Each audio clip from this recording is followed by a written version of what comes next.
Hi, this is Keith Weaver with the Top Executive Strategy Podcast, where CEOs, COOs, and business owners share strategies for success. This is 6 questions in 9 minutes because the best strategies are concise business advice. And so we're going to jump right in with our guest today. And question number 1, in a few sentences, tell us who you are and what you do. Sure. I'm Deana Mitchell, and I am an entrepreneur and a mental health advocate. And I had my first business at 14, spent 25 years in the corporate world, and then the last 10 years I owned an event company. And now I started a new foundation for suicide prevention, and I'm working on a new business for helping entrepreneurs and small business owners and executives who struggle with depression and anxiety. Very needed area, a lot of issues that come up. So that sounds like a very rewarding area to be in. So question number 2, what's the best thing about being a business leader? I think for me, it's mentoring other people and giving back. And I've always been involved in mentoring colleagues or up and coming leaders in my industry. And I think it's very rewarding. That's really cool. All right.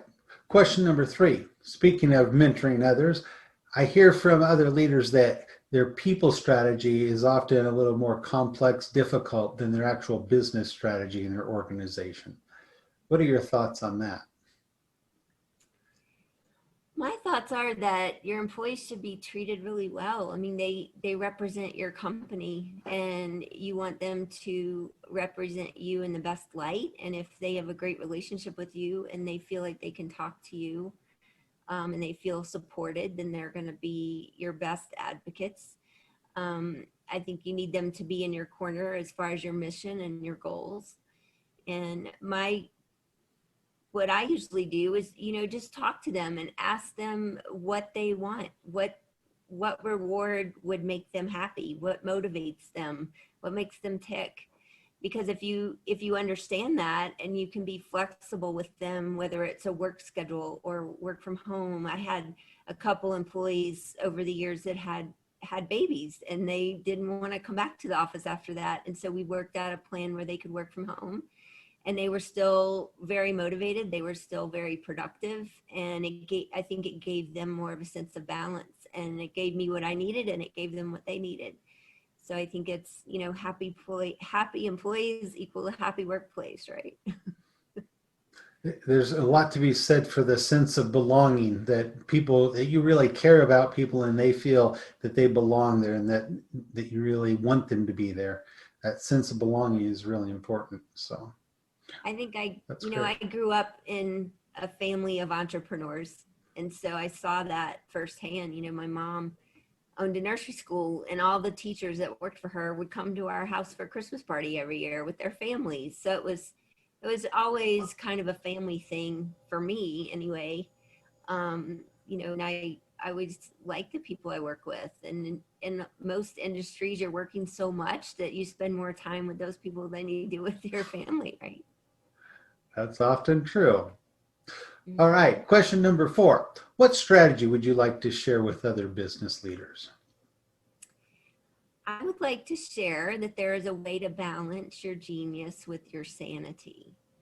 There's a quote by Aristotle that says, "There's no great genius without a mixture of madness." Most of the greats who have made our world the way it is today have suffered from some type of mental illness issue. And it goes hand in hand with creativity. So every leader, entrepreneur, or business owner has some level of creativity. And knowing this, we need to be more intentional about our own self-care. Whether that's a daily routine that we need to stick to, which was my problem for so many years, is, coming up with a plan with exercise and diet and meditation or whatever it is for you that you need every day, and making sure that you don't give up on that part to make other people happy.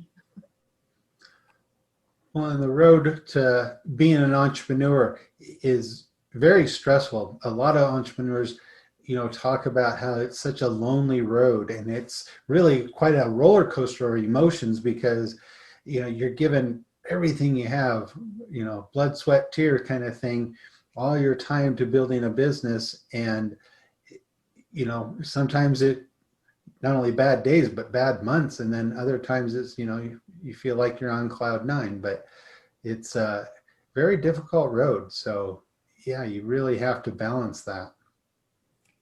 Yeah, it's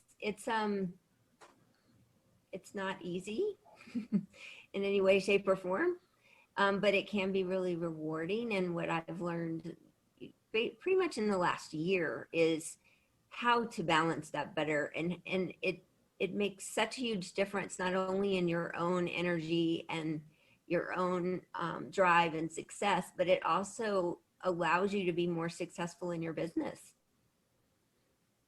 Definitely. Yes. Well, that's great advice, and a great thing to work on for a CEO or for any entrepreneur. Mm-hmm. So question number 5, what other successful business owners, CEOs like yourself, would you like to acknowledge here, or you think would be good on this podcast? I have 3 other wonderful women to share with you. Okay. One is Kim Walsh Phillips, and she is a marketing genius, especially on the digital marketing side. Barry Baumgardner, she owns a company that does live events, and they've pivoted to virtual in a really creative, awesome way. And the last one would be Cheryl Hunter, and she has a organization called Magnify Your Message, and they help you get your great idea out to the world. Wow. Sounds like some really successful women, and would be great to have on this podcast. We probably don't get enough women on the podcast, so that would be great. So we'll have to look them up and see if they're available. Okay. So just kind of a final fun question, number 6. Tell me about your favorite past boss. I had to think about this a lot, but I think it was a gentleman. His name was Gordon McMitchell, and he was an interim GM at a hotel I worked at in Colorado.